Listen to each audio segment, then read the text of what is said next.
Another very interesting diagram which is quite popular on the TV channel also, they will show this head and shoulders. Why it is called head and shoulders? Because if you look at the center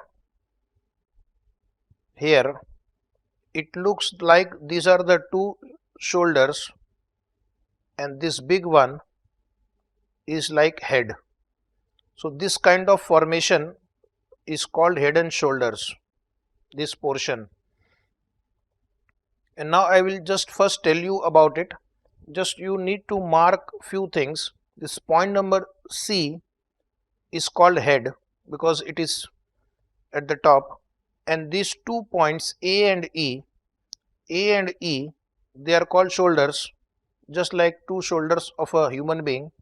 They are on the opposite side, and this is a sell signal. Sell signal, when the prices start falling, it's a sell signal. First you draw it and then I will explain.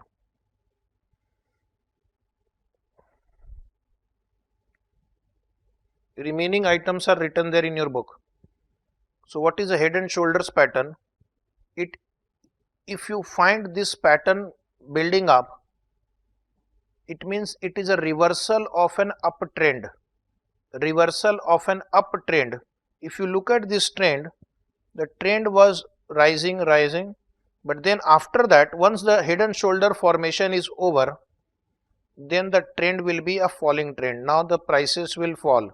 So at this point, when the E ends, the signal would be that now you should sell the stock because henceforth the prices are going to fall. So it's a reversal of an uptrend. Here the share price rises on the buying pressure from investors who have specialized knowledge of the company.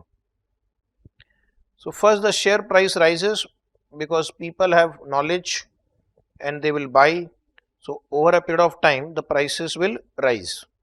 So you can, of course, prices never rise in a straight line format.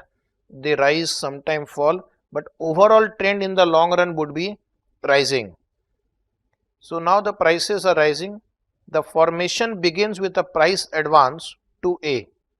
So here the price rises to A, which is supported by a high volume of trading.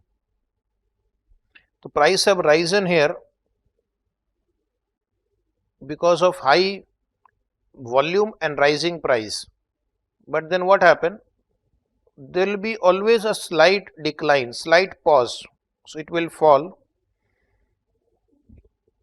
But then again, now people will enter the market with big bang. They will buy even more. This is later reinforced by the other investor jumping the bandwagon. So this second wave is very high and it will give rise to a kind of head formation. So it will reach here.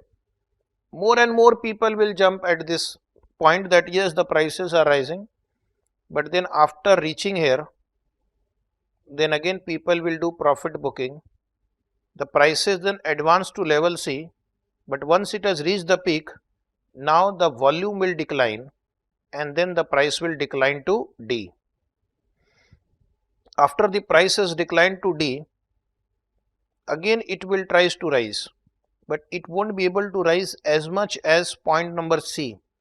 So the price will go to E and again it will fall. Again it will fall to the previous level and then slowly the prices start falling. So this line which is drawn here is called neckline. It clearly shows that there are two heads, shoulder, center is head. So once the head neckline is complete, then you can understand henceforth there is going to be a declining trend. So I'll read from the point number 2 here. The price declines to D. This pause is then followed by a rally to lower peak E than the previous C, but still on decreasing volume.